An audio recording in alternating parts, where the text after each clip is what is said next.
abogado ni Digong ay binasura ng ICC, ginagatasan lang siya. Palpak. Palpak yung mga abogado ni Digong. At pangalawa, ito na nga, ICC divulges new batch of evidence on ex-President Duterte's case. Ito, pakinggan natin ha, mga kababayan. Ito po ay sa ICC has disclosed a Ito po mga kababayan ay sa PTV News po ito ha. Ito na. The International Criminal Court, or ICC, has disclosed a new set of evidence in the crimes against humanity case against former President Rodrigo Duterte. The prosecution revealed 139 items, including documentary materials cited in Duterte's arrest warrant, which involved killings linked to his drug war, both during his time as a mayor of Davao City and as president.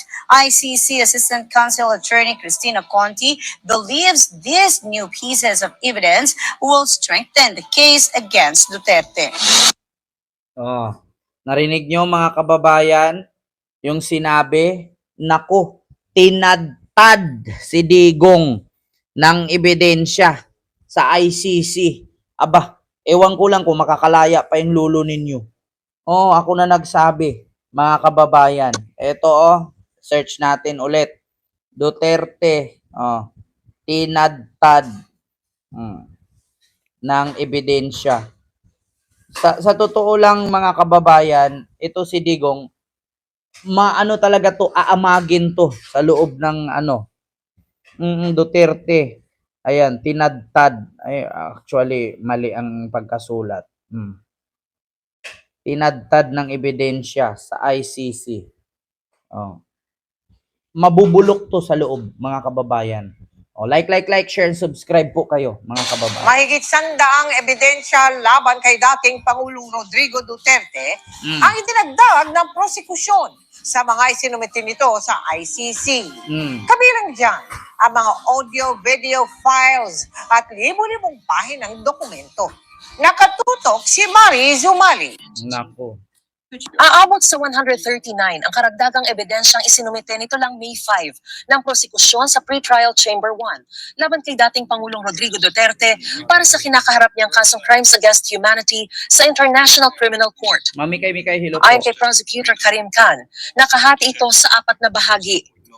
Kabilang ang contextual elements, modes of liability, murder during Duterte's term as mayor, at murder under barangay clearance operations during his term as president. Nauna na sinabi ni Prosecutor Khan na inihahanda na nila ang kanilang 2 testigo, 16 na oras na audio-video files, at aabot sa 9,000 pahina ng dokumento para sa confirmation of charges na nakatakda sa Setyembre 23. Ibinasura naman ng ICC Pre-Trial Chamber ang apela ng kampo ni dating Pangulong Duterte para sa bahagyang pagliban o partial excusal ng 2 hukom sa pagdinig ng usapin kaugnay sa jurisdiksyon ng hukuman na inihain nila nitong 1 ng Mayo. Hindi kinatigan ng paliwanag ng depensa na dapat lang silang lumiban sa pagdesisyon dahil sa pinaghihinalaang paghiling na maaaring nagmula sa mga nauna nilang desisyon sa halos kaparehong issue kaugnay sa sitwasyon sa Pilipinas. Pero sa desisyong may petsang May 6, binigyan diin ng Chamber na isang hukom lang ang maaaring humiling na lumiban sa pagdedesisyon at hindi ibang tao. Mega love shoutout po kay Ma'am Beth de la Serna and kay Mary Jane de Vera, Sir Joseph Bucal, and kay Wing Sabay dyan sa Singapore. Hello po, ma'am. And kay Kudi Estilier, mega love shoutout po, Vicky Binluan, and kay Leandro Aquino, at kay Arlan Sunlini. Ayan, and kay Ma'am Rian, and kay Aling Tali, and kay Pinoy Epic History, and kay Ma'am Leticia Tixon. Hello po. So yun na mga kababayan, nakita nyo naman po na tinadtad po karagdagang 139 na ebidensya laban kay dating Pangulo Duterte, isinumite ng prosecution. Naku po. Marami, sabi ko sa inyo mga kababayan, ay talaga namang mabubulok si Digong sa ICC. Huwag na po kayong mag-expect mga kababayan na makalaya pa itong lulo ninyo.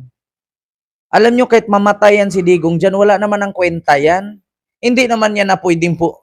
Manalo man siyang mayor sa Davao, mamamatay rin yan.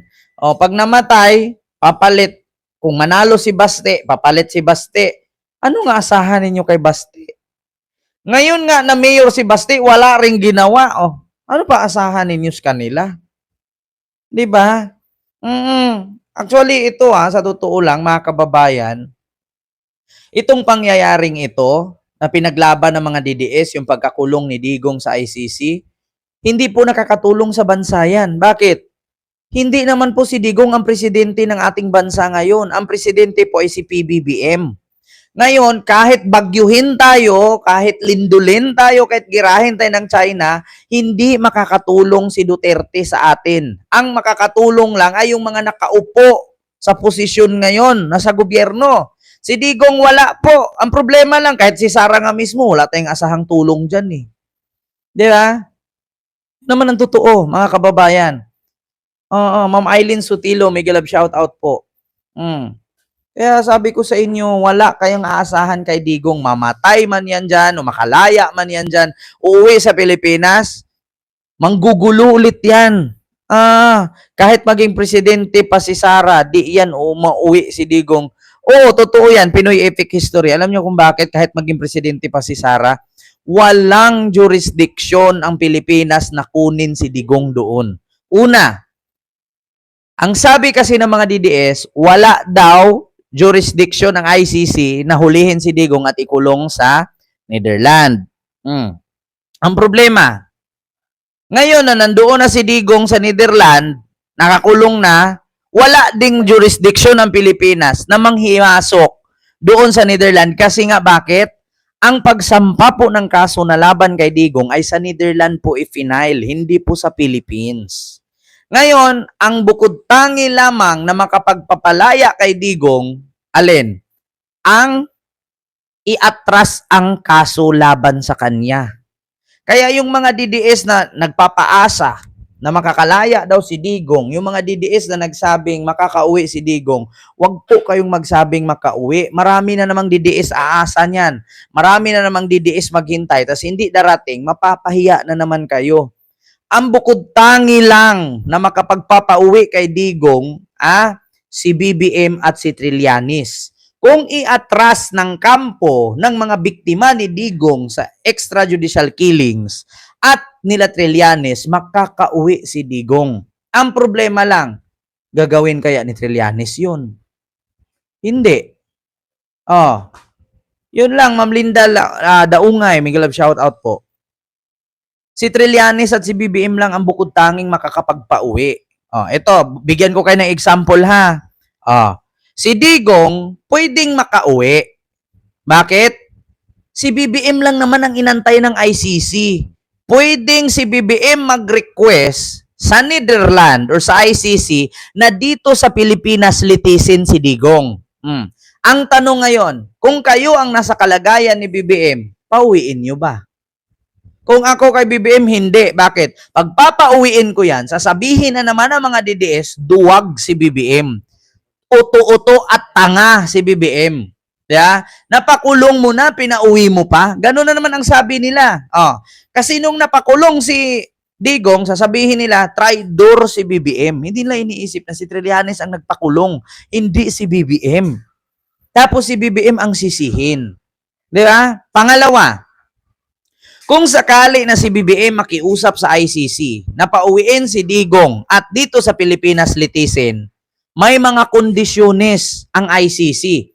Once na pumayag si BBM, pauwiin si Digong, ibig sabihin, pumayag na rin siya na may jurisdiction ang ICC sa ating bansa. Kasi bago pipirma si BBM doon, pumapayag ako na dito litisin si Digong sa Pilipinas. Pangalawa, ako'y pumapayag na ang lahat ng ari-arian ni Digong ay i-praise. Kawawa si Digong, walang takas. Ako'y pumapayag na si Digong bawal nang manggulo at takutin ang mga witnesses. Ganon ang kapalit. Makakauwi si Digong pero praise naman lahat ng ari-arian. Patay silang lahat. Ngayon, once na pumayag si BBM at kunin si Digong sa dahig, lahat ng yaman ni Digong mahinto. hawakan ng AMLAC at PCGG yan sa pamamagitan ng utos ng ICC. Di ba? Am I right, Mr. Chair? Totoo yan. Kaya kawawa, walang takas ang mga Duterte. Kahit pauwiin nyo man si Digong, lahat ng yaman yan ay mahihinto, mapipris. Walang maiiwan dyan. Yun, mga kababayan. Yun ang katotohanan. Mamili kayo. Pauwiin si Digong, pero mapris ang ari-arian, o manatili si Digong doon hanggang sa mamatay. At least yung ari-arian niya, mamanahin pa ng mga anak niya. At least yung ari-arian niya, mamanahin pa ni Hanilet. Mamanahin pa ni Sara, ni Pulong at ni Baste. Ang problema yan, pag pauwiin yan, kasi ang sabi sa ICC na batas nila, maaari lang makauwi si Digong kung papayagan ng presidente ng ating bansa na pauwiin si Digong. Ang tanong, sa tingin ninyo sa ginawa ng pamilyang Duterte kay BBM, gagawin pa ni BBM yan pauwiin? Kung ako kay Digong, manatili na lang ako sa dahig, at least hospital naman ako doon.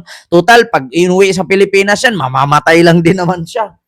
Doon na lang siya mamatay. At least yung yaman niya, hindi makakalkal ng ICC. Kasi once na pauwiin yan sa Pilipinas, ubos ang yaman yan. Mapipraise yan parang kay Kibuloy. Di ba? Ay naku, Ana Morales Vlog, wag ka na mag-comment. Putang ina mo, wala kang viewers. Dito ka pa sa akin wala.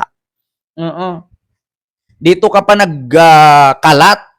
Mag-live ka nang sayo para may maniwala. Ako kasi nag-live ako, maraming nanonood sa akin eh.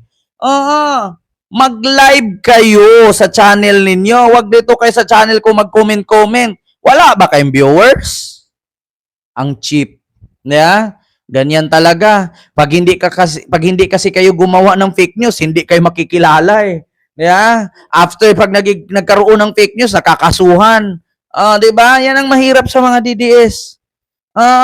Nakikichismis kasi walang viewers. Tapos gagawa ng fake news para makilala. Nakilala ka nga, nakukulong ka naman. Putang ina, 'di ba, Ma'am Yamalize? 'Di ba? Tita Tots, mega love shout out. Benito Carino, mega love shout out po diyan sa Malaysia, sir. 'Di ba? Dito ka mag-comment sa live ko para mapansin ka. Mag-live ka nang sayo, pero make sure na pag nag-live ka, hindi fake news. Kasi pag nag-live ka tapos fake news, na naman, kulong ka na naman. May libhasa kasi 50,000 monthly ninyo eh. 'Di ba? Dito tayo mga kababayan, sinabi ko na sa inyo, si Digong, tuluyan ng namaalam.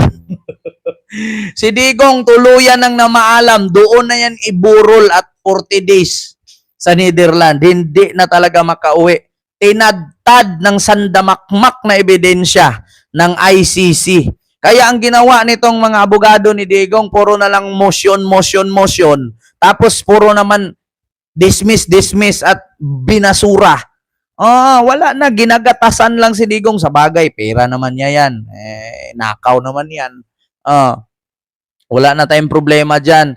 Kasi may kasabihan nga tayo, ang perang nakuha sa madaling paraan, mabilis mawala. Diba? Kinukuha pa namin ang reaksyon dito ni Defense Lead Counsel Attorney Nicholas Kaufman. Para sa I can make the confession now. Yes! If you want. Diba? Mga kababayan. So tapos na tayo dyan. Dito tayo kay pulis, yung nang babatikos kay BBM.